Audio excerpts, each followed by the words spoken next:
ಓಂ Sairam. Focus YouTube ವೀಕ್ಷಕರಿಗೆಲ್ಲರಿಗೂ ನಮಸ್ಕಾರ. ಇಂದಿನ ವಿಚಾರ ಈ ಕನಸುಗಳ ಬಗ್ಗೆ. ಸಪ್ಪನಗಳು ಪ್ರತಿಯೊಂದು ಮನುಷ್ಯನಿಗೆ ಕನಸು ಬೀಳುತ್ತೆ. ಅದ್ರ ವಿಶೇಷವಾಗಿ ಈ ಸತ್ತಿರ್ತಾರೆ, ಈ ಸತ್ತಿರುವಂತ ವ್ಯಕ್ತಿ ಕನಸಲ್ಲಿ ಬಂದ್ರೆ ಏನು ಭಯ ಪಡುವಂಥದ್ದು, ತುಂಬಾ ಭಯ ಪಡ್ತಾರೆ. ಇವು ಬಂತು ಕನಸು ಬಿತ್ತು ಏನಾಗುತ್ತೋ ಇಲ್ಲ. ಅದರಲ್ಲಿ ಕೆಲವೊಂದು ವಿಶೇಷವಾಗಿದ್ದಾವೆ. ಸತ್ತ ವ್ಯಕ್ತಿ ಕನಸಲ್ಲಿ ಬಂದ ಅಂದ್ರೆ ಆ ವ್ಯಕ್ತಿ ಸತ್ತಿರುವಂತ ವ್ಯಕ್ತಿ ಯಾರು ಅನ್ನೋಂಥ ಫಸ್ಟ್ ಪರಿಶೀಲನೆ ಮಾಡಬೇಕು. ಯಾವ ರೀತಿ ಪರಿಶೀಲನೆ ಮಾಡೋದು? ಸತ್ತ ವ್ಯಕ್ತಿ ತಮಗೆ ಯಾವ ವ್ಯಕ್ತಿ ಸಂಬಂಧ ಇರ್ತಾನೆ, ನಿಮ್ಗೆ ಯಾವ ರಿಲೇಷನ್ ಆಗ್ತಾರೆ, ಆ ಸತ್ತ ವ್ಯಕ್ತಿ ನ್ಯಾಚುರಲ್ ಸತ್ತಿದಾನೋ, ಆತ್ಮಹತ್ಯೆ ಮಾಡ್ಕೊಂಡಿದ್ದಾನೋ, ಅವನೇನು ದುರ್ಮರಣ ಆಗಿದಾನೋ, ಅದೆಲ್ಲ ತಾವು ನೋಡ್ಬೇಕಾಗ್ತದೆ. ಅದು ನೋಡಿದ್ಮೇಲೆ ನಿಮ್ಮ ಮೇಲೆ ಪರಿಣಾಮ ನೋಡ್ಬೋದು. ಆ ವ್ಯಕ್ತಿ ಏನಾದ್ರೂ ದುರ್ಮರಣ ಆಗಿ ಈ ಆಕ್ಸಿಡೆಂಟ್ ಆಗ್ಬೋದು, ಇಲ್ಲ ಸೂಸೈಡ್ ಮಾಡ್ಕೊಂಡ್ರೆ ವ್ಯಕ್ತಿ ಏನಾದ್ರೂ ಕನ್ಸಲ್ಲಿ ಬಂದ್ರೆ ನಿಮಗೆ ತೊಂದರೆ, ಸಮಸ್ಯೆ ನಿಮ್ಮಲ್ಲಿ ವ್ಯಕ್ತಿ ಕಾಡ್ತಾ ಇರುತ್ತೆ. ಯಾಕೆ ಈಗ ದುರ್ಮರಣದ ವ್ಯಕ್ತಿ ಕನ್ಸಲ್ಲಿ ಯಾಕೆ ಬರಬಾರ್ದು ಗುರುಗಳೇ ಅಂತ ನೀವು ಕೇಳ್ಬೋದು. ನೋಡಿ, 40 ವರ್ಷ ಒಳಗಡೆ ಆಯ್ತು, 50 ವರ್ಷ ಒಳಗಡೆ ವ್ಯಕ್ತಿಯ ಕನ್ಸನ್ನು, ಮನಸ್ಸಲ್ಲಿ ಏನೋ ಒಂದು ಆಶೆಯನ್ನು ಇಟ್ಕೊಂಡು ಅವ್ನು ಮೋಕ್ಷ ಆಗ್ಬಿಡ್ತಾನೆ.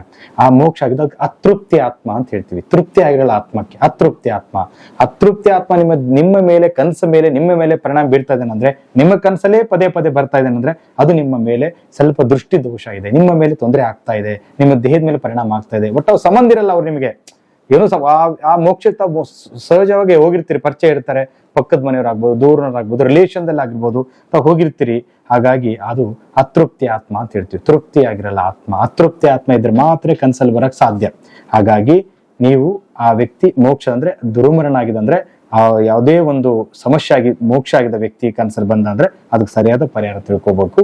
ತಾವು ಅತೃಪ್ತಿ ಆತ್ಮ ಇರುತ್ತೆ, ಆ ಆತ್ಮದನ್ನು ತೃಪ್ತಿ ಮಾಡಕ್ಕೆ ಏನ್ ಮಾಡ್ಬೇಕು ಅನ್ನೋಂಥದ್ದು ಪರಿಹಾರ ಅಂತ ತಿಳ್ಕೊಂಡು ತುಂಬಾ ಒಳ್ಳೇದು. ಅದೇ ನ್ಯಾಚುರಲ್ ಆಗಿ ಹಿರಿಯರು ಈಗ 80-90 ವರ್ಷ ಆಗಿರುತ್ತೆ, ಅವ್ರಿಗೆ ಅನಾರೋಗ್ಯದಲ್ಲಾಗ್ಬೋದು, ನ್ಯಾಚುರಲ್ ತೀರ್ಕೊಂಡಿರ್ತಾರೆ. ಅದರಿಂದ ಯಾವುದು ದೋಷ ಬರೋದಿಲ್ಲ.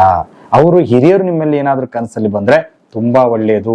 ನಿಮ್ಮ ಮನೆಯಲ್ಲಿ ಒಳ್ಳೆ ಕಾರ್ಯ ಆಗ್ಬೋದು, ಒಳ್ಳೆ ಆಸ್ತಿ ವಿಚಾರ ಆಗ್ಬೋದು, ನಿಮಗೆ ಮುಂದೆ ಬರ್ತಕ್ಕ ದಿನಗಳಲ್ಲಿ ತುಂಬಾ ಚೆನ್ನಾಗಿದೆ ಅಂತ ಅದು ಸೂಚನೆ. ಯಾರು? ಹಿರಿಯರು ನಿಮ್ಮ ಮೇಲೆ ಕನಸಲ್ಲಿ ಬಂದ್ರೆ. ಹಿರಿಯರು ಅಂದ್ರೆ ನಿಮ್ಮ ಕುಟುಂಬದ ಹಿರಿಯರು. ಅದೇ ಏನಾದ್ರು ನಿಮ್ಮ ಫ್ರೆಂಡ್ಸ್ ಆಗ್ಬೋದು, ರಿಲೇಷನ್ದಲ್ಲಿ ಕೆಲವೊಂದು ದುರ್ಮರಣ ಆಗಿರ್ತದೆ. 40 ವರ್ಷದ ಒಳಗೆ ಯಾರು ಮೋಕ್ಷ ಆಗಿರ್ತಾರೆ, ದುರ್ಮರಣ ಆಗಿರ್ತಾರ, ಅವ್ರೇನಾದ್ರೂ ನಿಮ್ಮ ಕನಸಲ್ಲಿ ಬರೋದು ನಿಜ ಆಗಿದ್ರೆ ಅದು ನಿಮಗೆ ತೊಂದರೆ ಕಾಡ್ತಾ ಇರುತ್ತೆ. ಅದಕ್ಕೆ ಸರಿಯಾದ ಒಂದು ಪರಿಹಾರ ಮಾಡ್ಕೊಳ್ಳಿ. ಪರಿಹಾರ ಮಾಡಿದ್ರೆ ಸತ್ಯ ಒಳ್ಳೇದಾಗುತ್ತೆ. ಆ ಟೈಮಲ್ಲಿ ಏನಾದ್ರೂ ದುರ್ಮರಣ ಆದ ವ್ಯಕ್ತಿ ಏನಾದ್ರೂ ಕನಸಲ್ಲಿ ಬಂದು ನಿಜ ಆಗಿದ್ರೆ ತಾವು ಯಾವುದೇ ಕಾರಣಕ್ಕೂ ದುರ್ಗಾದೇವಿ, ನಾವು ದೇವಸ್ಥಾನ ಅಂದ್ರೆ ವಿಶೇಷವಾಗಿ ನೋಡಿ, ಚಾಮುಂಡೇಶ್ವರಿ, ದುರ್ಗಾದೇವಿ, ಈ ನಾವು ಚೌಡೇಶ್ವರಿ ಅಂತ ಹೇಳ್ತೀವಿ, ಅದರಲ್ಲಿ ಸದಾಚಾರ್ಯ ಬೇಡ, ಸ್ವಲ್ಪ ಉಗ್ರವಾದ ದೇವಸ್ಥಾನಕ್ಕೆ ತಾವು ಹೋಗಿ ನಿಮ್ಮ ಸಂಕಲ್ಪವನ್ನು ಮಾಡುವುದು ತುಂಬಾ ಒಳ್ಳೆಯದು. ನಿಮ್ಮಲ್ಲಿ ಎಷ್ಟು ಸಾಧ್ಯದಲ್ಲ ಅಷ್ಟು ಪೂಜೆ ಮಾಡ್ಕೊಂಡು ಸಂಕಲ್ಪ ಮಾಡ್ಕೊಂಡು ಬನ್ನಿ. ಆ ಕನಸಿಂದ ಮುಕ್ತಿ ಆಗ್ತೀರಿ. ಹಾಗಾಗಿ ಯಾವತ್ತೂ ನೆನ್ಪಿಟ್ಕೊಳ್ಳಿ, ಕನಸಲ್ಲಿ ಬರೋಂಥ ವ್ಯಕ್ತಿ ಮೇಲೆ ಅದು ನಿಮ್ಮಲ್ಲಿ ಪರಿಣಾಮ ಆಗುತ್ತೆ. ದುರ್ಮರಣ ಆಗಿ ನಿಜ ಆಗಿದ್ರೆ, ಆಕ್ಸಿಡೆಂಟ್ ಆಗಿ ಸೂಸೈಡ್ ಆದ ವ್ಯಕ್ತಿ ಕನಸಲ್ಲಿ ಬಂದ್ರೆ ತೊಂದರೆ ಕಟ್ಟಿಟ್ಟ ಬುತ್ತಿ. ನಿಮ್ಮ ಹಿರಿಯರು ನಿಮ್ಮನ್ನ ಕನಸಲ್ಲಿ ಬಂದ್ರೆ ತುಂಬಾ ಒಳ್ಳೇದು, ತುಂಬಾ ಅದ್ಭುತ. ನಿಮ್ಮ ಜೀವನದಲ್ಲಿ ಒಂದು 6 ಮಂತ್ ಒಳಗಡೆ ನಿಮಗೆ ಒಳ್ಳೇದಾಗುತ್ತೆ. ಇಷ್ಟೊತ್ತು ಈ ಮಾಹಿತಿ ಕೇಳಿದ್ದಕ್ಕೆ ಧನ್ಯವಾದಗಳು. ಇದೇ ರೀತಿ ಪ್ರತಿದಿನ ಹೊಸ ವಿಚಾರ ತಿಳಿಸ್ತೇನೆ. ಫೋಕಸ್ ಯೂಟ್ಯೂಬ್ ಚಾನಲ್ಗೆ ಫಾಲೋ ಮಾಡಿ. ನಿಮಗೆಲ್ಲ ಒಳ್ಳೆಯದಾಗಲಿ. ನಮಸ್ಕಾರ.